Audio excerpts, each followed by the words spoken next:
디모데전서 6장 1절부터 10절 말씀입니다. 종의 멍에를 메고 있는 사람은 자기 주인을 아주 존경할 뿐으로 여겨야 합니다. 그렇게 하여야 하나님의 이름과 우리의 가르침에 욕이 돌아가지 않을 것입니다. 신도인 주인을 섬기는 종들은 그 주인이 신도라고 해서 가볍게 여겨서는 안 됩니다. 오히려 주인을 더 잘 섬겨야 합니다. 왜냐하면 이러한 섬김에서 이익을 얻는 이들이 동료 신도여 사랑하는 사람이기 때문입니다. 그대는 이런 것들을 가르치고 권하십시오. 누구든지 다른 교리를 가르치며 우리 주 예수 그리스도의 건전한 말씀과 경건에 부합되는 교훈을 따르지 않으면 그는 이미 교만해져서 아무것도 알지 못하면서 논쟁과 말다툼을 일삼는 병이 든 사람입니다. 그런 데서 시기와 분쟁과 비방과 악한 의심이 생깁니다. 그리고 마음이 썩고 진리를 잃어서 경건을 이득의 수단으로 생각하는 사람 사이에 끊임없는 알력이 생깁니다. 자족할 줄 아는 사람에게는 경건은 큰 이득을 줍니다. 우리는 아무것도 세상에 가지고 오지 않았으므로 아무것도 가지고 떠나갈 수 없습니다. 우리는 먹을 것과 입을 것이 있으면 그것으로 만족해야 할 것입니다. 그러나 부자가 되기를 원하는 사람은 유혹과 올무와 여러 가지 어리석고도 해로운 욕심에 떨어집니다. 이런 것들은 사람을 파멸과 멸망에 빠뜨립니다. 돈을 사랑하는 것이 모든 악의 뿌리입니다. 돈을 줬다가 믿음에서 떠나 헤매기도 하고 많은 고통을 겪기도 한 사람이 더러 있습니다. 네, 샬롬. 오늘도 말씀 앞에 나오신 여러분을 축복합니다. 여러분들은 성숙한 그리스도인이 되어가고 계십니까? 어린아이가 나이가 먹고 또 사회를 경험하며 성숙되어지는 것처럼 우리 역시 믿음 안에서 성숙을 경험하는 것이 필요합니다. 내 안의 연약함이 여전한 연약함으로 남아있는 것이 아니라 이전보다는 그 연약함이 훈련되어져 그것이 삶에서 드러나는 것. 그래, 누군가로 인해 너 참 많이 변했다. 너 참 많이 성숙했다. 혹은 스스로 생각하기에 그래도 내가 옛날보다는 많이 성숙해졌구나 라고 말할 수 있는 그런 성숙한 믿음의 길을 우리는 걸어가야 한다는 것이죠. 특별히 우리가 성숙되어지는 공동체들이 있습니다. 우리를 성숙하게 하는 공동체라고 할 수 있겠죠. 가장 먼저는 가정입니다. 우리는 가정의 여러 구성원들과의 관계를 통해 부딪힘을 경험하고 그 속에서도 성숙을 경험하게 되죠. 또 교회나 여러 공동체를 통해서도 우리는 성숙을 경험합니다. 그러나 우리가 가장 많이 머무르며 우리의 인내와 또 여러 이 인격의 수양을 다잡는 것은 직장이 아닐까 싶습니다. 우리가 그만큼 가장 많은 시간을 할애하는 공동체이기 때문일 건데요. 상사와 직원과의 관계 속 우리는 많은 갈등을 경험합니다. 또 그 회사 내 여러 관계들, 미묘한 그런 감정들을 다스리는 것에 참 많은 어려움을 겪기도 하죠.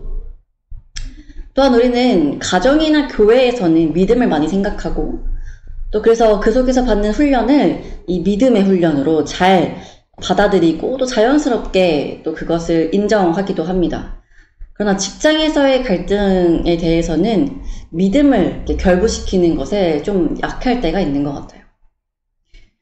그래서 오늘 믿음의 이런 성숙을 위해서 6장 1절부터 2절에서는 종에 대한 권면이 먼저 기록되어 있습니다.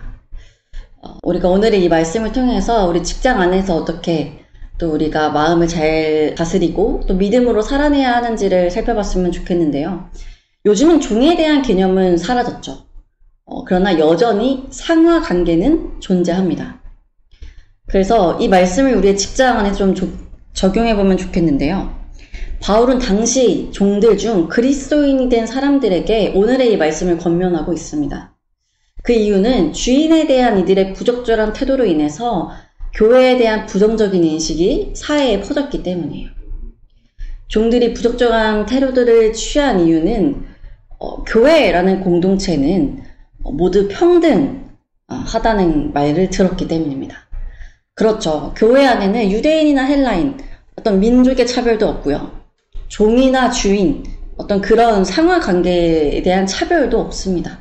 모두가 한 형제요, 그리스도 안에서 한 가족이기 때문이죠. 그러니 이제 나도 그리스도인이 되었으니 주인이나 나나 동등하다는 생각이 이들 가운데 있었다는 겁니다. 이러한 생각들이 종이 이 주인에 대한 무례한 어떤 행동이나 말을 불러왔을 겁니다. 그런데 이 주인과 종의 관계가 명확했던 이 시대에는 이런 사람들의 어떤 행위가 참 무례하게 다가왔던 거죠. 그래서 이 사람들을 통해서 교회라는 공동체는 굉장히 무례한 공동체, 또 사회 질서를 어지럽히는 공동체라고 이해할 수밖에 없었다는 겁니다. 그렇기에 바울은 1절에서 종들은 자기 상전들을 범사에 마땅히 공경할 자로 알아야 한다고 말씀합니다. 이는 하나님의 이름과 교훈으로 비방을 받지 않게 하려 한다라고 말하고 있죠. 즉 그리스도 안에서는 주인과 종의 개념을 넘어 한 형제로, 한 가족으로 지내는 것이 마땅하지만 우리가 세상에서도 사는 존재들이라 할 때 마땅히 그 안에서 지켜야 할 사회적 모습은 따라야 한다는 것입니다. 그래야 그 세상 속에서 교회가 비방을 당하지 않고 하나님의 이름이 더럽혀지지 않는다는 것이죠. 그러니까 이런 모든 것을 사회적 규범이나 어떤 사회적 문화를 다 무시하고 나는 그리스도이니까 이제 이렇게 살 거야. 난 이렇게 앞으로 마음대로 살 거야 라고 하는 것은 사회적 책임을 다하지 않는 합당하지 않은 모습입니다. 이것에 대해 2절에서 더 구체적으로 말씀하시는데요. 믿는 상전이 있는 자들, 즉 신앙생활을 함께 하고 있는 상전을 모시고 있는 경우에는 그 상전을 형제라고 가볍게 여기지 말라 말씀하십니다. 오히려 더 잘 섬기라는 거죠. 특별히 믿는 상전의 경우에는 이 종들이 교회에서 본 사람일 수도 있고 또 이 사람이 교회를 다닌다라는 어떤 인식이 있으면 조금 더 우리는 이제 그리스도 안에서 한 형제인데 가족인데 라는 어떤 생각이 더 강하게 들 수밖에 없죠. 그래서 이 말씀에서처럼 조금 더 가볍게 그 사람을 대할 수밖에 없다는 것입니다. 그러나 그렇게 하지 말라고 바울은 당부하고 있습니다. 왜 그렇습니까?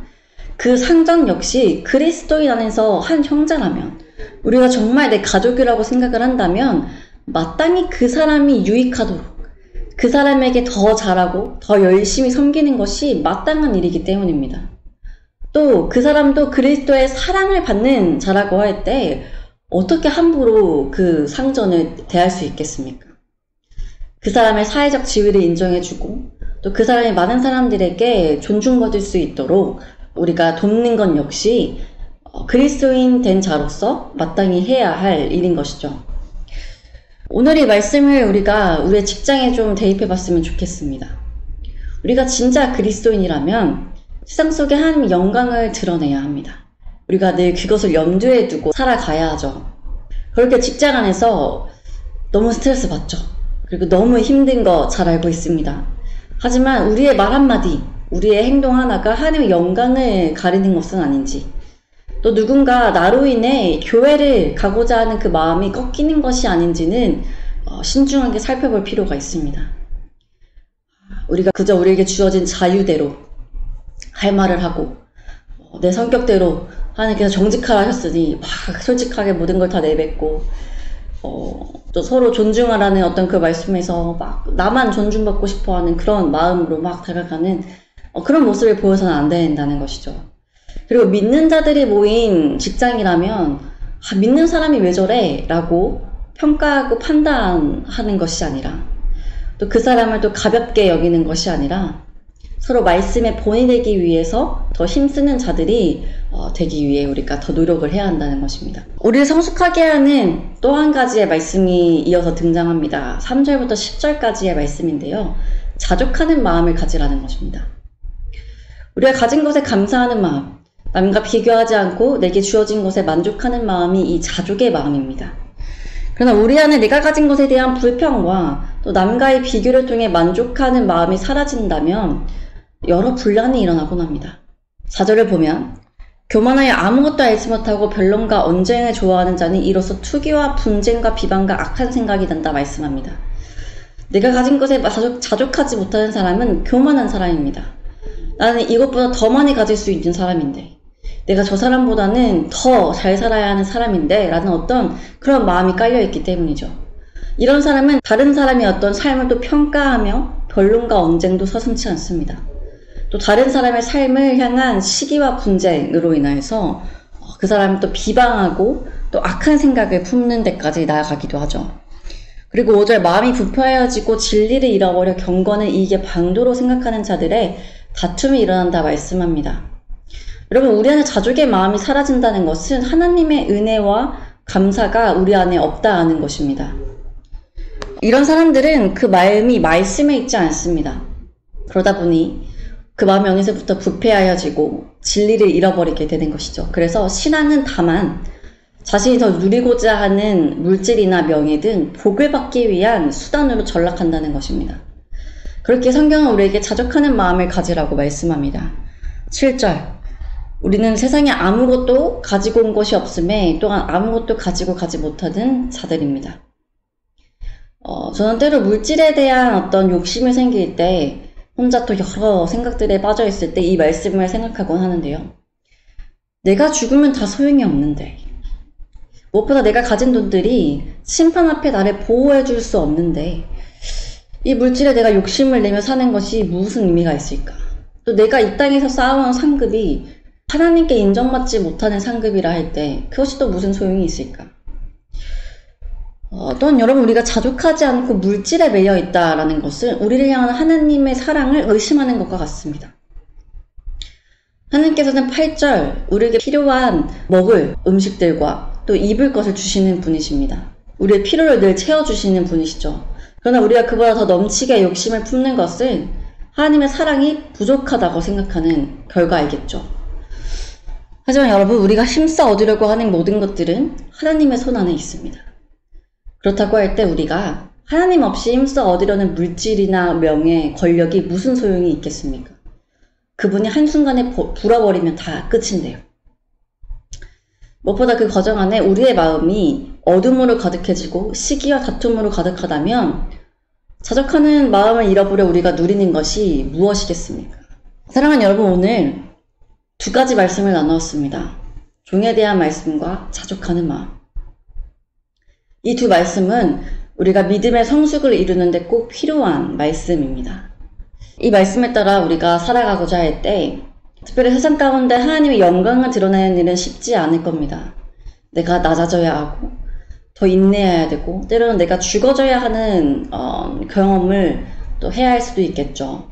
그러나 하나님께서 우리의 그 모든 삶을 보고 계시며 또 그 모든 선한 행위들을 기억하고 계시다고 할 때 반드시 우리의 그 행위에 대한 열매를 우리에게 허락하실 것이고 또 우리 마음에 그보다 더 큰 은혜를 허락하실 줄 믿습니다. 또한 여러분에게 주신 그 모든 은혜들을 기억하며 욕심에 따라 살지 않고 분쟁하며 시기하며 사는 것이 아니라 감사하며 만족하며 또 우리에게 종말이 있음을 기억하며 하나님의 일용할 양식 속에 날마다 몸이 또 마음이 평안한 삶을 살아가시기를 소망합니다. 함께 기도합시다. 하나님, 오늘도 말씀으로 하루를 시작하게 하시니 감사드립니다. 하나님, 우리의 신앙은 작년보다 더 자라났습니까? 우리가 몸이 자라고 생각이 자라고 나이가 드는 만큼 우리의 신앙도 더 성장하길 원합니다. 우리의 이러한 영적 성장을 위해 오늘 허락하신 두 가지 말씀, 종으로서 어떻게 살아가야 하는지, 자족하는 마음이 무엇인지 알려주셨습니다. 주님이 말씀을 그저 지나치는 것이 아니라 우리 삶에서 살아내고자 애쓸 때 또 우리가 성숙되어져야 할 영역들이 변화되어 이전보다는 더 성숙한 믿음의 청년들이 될 줄 믿습니다. 쉽지 않겠으나 주님 지혜를 주시고 은혜를 주시고 살아갈 힘을 더하여 주옵소서. 오늘 하루 이 말씀의 은혜를 붙잡고 나아가는 주의 청년들이 있습니다. 주님 기억하여 주셔서 각자에게 허락하신 그 삶의 자리에서 하나님의 영광을 드러내고 또 하나님의 사랑으로 주어진 삶을 넉넉히 살아가는 자들 될 수 있도록 인도하여 주옵소서. 감사합니다. 우리의 모든 삶을 늘 보고 계시며 또 우리의 필요를 채워주시며 우리를 더 성숙하게 하여 주시는 예수 그리스도의 이름으로 기도드립니다. 아멘.